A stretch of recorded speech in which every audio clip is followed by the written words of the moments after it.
اعوذ باللہ من الشیطان الرجیم بسم اللہ الرحمن الرحیم۔ سب ویڈیو دیکھنے اور سننے والوں کو السلام علیکم۔ ہمارے چینل کے پیارے ویورز، آج ہم تلاوت کریں گے سورہ یونس کی آیت نمبر 56،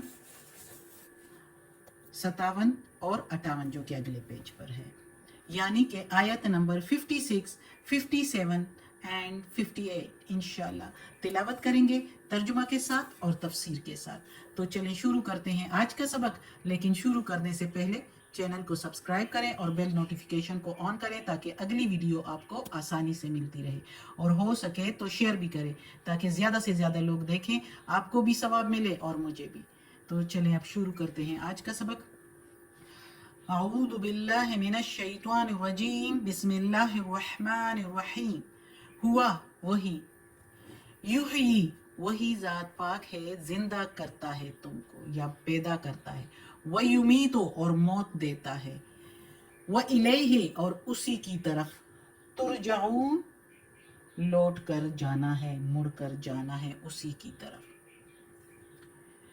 اس آیت میں اللہ تعالیٰ پھر تاکید کر رہا ہے، پھر کہتا ہے کہ جس طرح پچھلی آیت میں کہتا ہے اللہ کا وعدہ سچا ہے اور ہو کر ہی رہے گا، قیامت آئے گی، حساب کتاب ہوگا، دوبارہ سارے لوگ، ساری مخلوقات اٹھائی جائے گی اور حساب کتاب ہوگا۔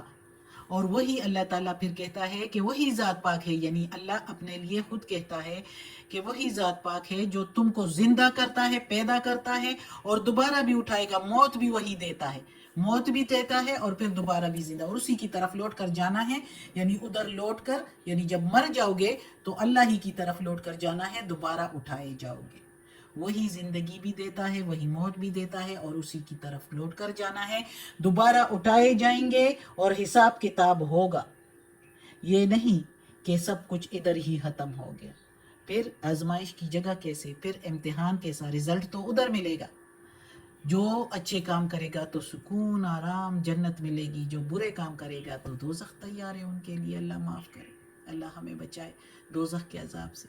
تو وہی اللہ پھر ادھر سب کچھ بتائے گا، جب اس کی طرف لوٹ کر جائیں گے اللہ کے سامنے کھڑے ہونا پڑے گا اور اللہ پھر حساب کتاب کرے گا، ایک ایک بندے سے ایک ایک چھوٹی سے چھوٹی بات، چھوٹی سے چھوٹی، چھوٹے سے چھوٹا کام، اس کا جو ہے حساب کتاب ہوگا، پوچھ ہوگی۔ تو جو بھی ہم اس دنیا میں کام کرتے ہیں تو ہمیں سمجھ بوجھ کر، سوچ کر کہ اس کام کا انجام کیا ہے، آخرت میں اس کا کیا ہونا ہے، اللہ ہمیں توفیق دینے کی۔ اگلی آیت میں ہے یا ایہا الناسو، اے لوگو، قد تحقیق، قد کی میننگ تحقیق، کنفرم کی ہوئی بات، بے شک جس میں کوئی شک نہیں ہے، جاءتکم آئی تمہارے پاس، جاءتکم موعظۃ من ربکم، تحقیق آئی تمہارے پاس نصیحت سے رب تمہارے، یعنی تمہارے رب کی طرف سے نصیحت آئی ہے تمہارے پاس، یہ قرآن، وشفاء لما، اور شفا لما جو فی الصدور، دلوں میں ہے۔ صدور کے میننگ تو ہے سینے میں، لیکن سینے میں دل ہوتا ہے تو دل میں جو روگ ہے اس کی شفا، اس کی صحت مندی۔ وَهُدًى وَرَحْمَةٌ لِّلْمُؤْمِنِينَ، اور ہدایت ہے اور رحمت ہے مومنوں کے لیے، ایمان والوں کے لیے، اس میں ہدایت ہے اور رحمت بھی ہے۔ اب تفسیر میں بتاتے ہیں کہ کیا بتا رہا ہے اللہ تعالیٰ۔ اللہ تعالیٰ کہتا ہے کہ اے لوگو، آئی تمہارے پاس نصیحت، یہ قرآن جس میں اللہ کے سارے احکامات اور سارے مسائلوں کا حل، سب باتوں، جو بھی مسئلہ ہو اس کے لیے رہنمائی، کہ اس میں کیا کرنا ہے، اس مسئلے کے لیے کیا نہیں کرنا، قرآن میں اس کے بارے میں سب کچھ موجود ہے۔ اللہ تعالیٰ نے انسانوں کے لیے رہنمائی کے لیے یہ قرآن بھیجا ہے، انسانوں کے لیے صرف نہیں، جنوں کے لیے بھی۔ تو یہ قرآن اول سے آخر تک نصیحت ہے لوگوں کے لیے، جو لوگوں کو برائیوں سے، نقصان کی باتوں سے اور کاموں سے روکتا ہے۔ جو بھی کام ہم کرتے ہیں، جو بھی ہمارے مسائل ہے اس دنیا میں زندگی کے گزارنے کے لیے، جو بھی ہمارا مسئلہ ہے اور زندگی گزارنے کے طور طریقے ہیں، اس کے لیے اللہ تعالیٰ نے قرآن میں بتایا ہے انصاف کے ساتھ سارے مخلوقات کے لیے، کہ کسی کے ساتھ بے انصافی نہ ہو، کہ اپنا کام تو ہم کر چلیں تو دوسروں کے لیے کوئی نقصان نہ ہو۔ تو اس طرح کے حل اللہ نے اس قرآن میں بتایا ہوا ہے، سارا کچھ جو ہم کرتے ہیں اس کا بھی، اور یہاں تک کہ میراث وراثت کے لیے بھی اللہ نے بتایا ہے کہ کس طرح وراثت جو ہے وہ تقسیم کرنی ہے، ایک ایک چیز کے بارے میں، کیا عورتوں کے حقوق ہے، کیا مردوں کا حق ہے، کیا مردوں کے فرائض ہے، کیا یتیموں کا حق ہے، کیا بیواؤں کا، ہر کچھ اللہ تعالیٰ نے اس قرآن میں بتایا ہوا ہے۔ تو اس کے مطابق اگر ہم زندگی گزاریں گے تو ہم کامیاب ہوں گے، ہمیں ہدایت ملے گی۔ اور اللہ کہتا ہے کہ سینے میں جو دل ہے تو دلوں کے روگ کے لیے شفا بھی ہے اس قرآن میں۔ یعنی دلوں کے روگ کیا ہوتے ہیں؟ غلط عقیدے، غلط طرف جانا، غلط تصورات، خیالات، شیطان کا ورغلانا۔ اگر ہم اس قرآن کو پڑھیں گے تو وہ سارے غلط عقیدے، وسوسے ہمارے دلوں سے نکل جائیں گے۔ ایک تو اس کے مطابق اللہ نے بتایا، اس قرآن میں احکامات دیے ہیں کہ اس طرح کریں تو دلوں کا روگ ختم ہو جائے گا، اور ایک اللہ نے اس قرآن میں ہمارے لیے دوا رکھی ہے، اس کے سے شفا رکھی ہے کہ ہم پڑھتے ہیں تو دلوں کو سکون مل جاتا ہے، اور ہم پڑھتے ہیں تو ہماری کافی بیماریاں اس سے ختم ہو جاتی ہیں۔ تو وہ شفا ہے اس قرآن میں کہ اس کے پڑھنے سے ایک تو ہمارے سارے مسائل کا حل بھی ختم ہوتا ہے، اور اس کے پڑھنے سے برکت بھی ہوتی ہے، سکون بھی ملتا ہے۔ اور جب ہم یہ پڑھتے ہیں تو ہمیں ہدایت مل جاتی ہے، ہمیں سب کچھ پتہ چل جاتا ہے کہ کیا اللہ کہتا ہے ترجمے کے ساتھ، کیونکہ ہماری زبان میں نہیں ہے، اس لیے ہمیں تو ایسے اللہ کے احکامات کا پتہ نہیں چلے گا۔ جب ہم ترجمے کے ساتھ پڑھیں گے تو ہمیں ہدایت ملے گی کہ اللہ ہمیں کیا کہہ رہا ہے، ہمیں کیا کرنا چاہیے اور کیا نہیں کرنا چاہیے، تو وہ ہمیں ہدایت مل گئی، رہنمائی مل گئی۔ اور پھر جب ہم اس طرح اچھے کام کریں گے تو اللہ کی رحمتیں ہی رحمتیں اس دنیا میں بھی اور آخرت میں بھی، اللہ کی خوشنودی اور رضا کا راستہ ہمیں یہ قرآن بتاتا ہے۔ تو جب اللہ کی خوشنودی اور رضا ہمیں مل جائے گی تو پھر ہم اللہ کی رحمت کا مستحق ٹھہرائیں جائیں گے، دنیا اور آخرت میں اللہ کی رحمت کا مستحق ہو جائیں گے اگر ہم اس کے اللہ کے احکامات کے مطابق زندگی گزاریں گے اور ہدایت کا راستہ پائیں گے تو رحمت ہی رحمت ہوگی پھر ان لوگوں کے لیے جو مومن ہیں، جو ایمان لاتے ہیں، جو یقین رکھتے ہیں اور جو اس کے مطابق زندگی گزاریں گے۔ تو تب ایسے نہیں۔ اگلی آیت میں اللہ تعالیٰ کہتا ہے قل کہہ دو میرے پیارے نبی۔ بار بار میں نے اس لیے میرے پیارے نبی کہتی ہوں کہ اللہ کی رضا کے لیے اللہ نے اپنے محمد صلی اللہ علیہ وآلہ وسلم سے فرمایا کہ کہہ دو، تو ہم پھر ادب کے ساتھ اور پیار کے ساتھ اپنے نبی محمد صلی اللہ علیہ وآلہ وسلم کے لیے کہیں گے کہہ دو میرے پیارے نبی۔ اللہ کے محبوب تھے نا، محبوب نبی تھے۔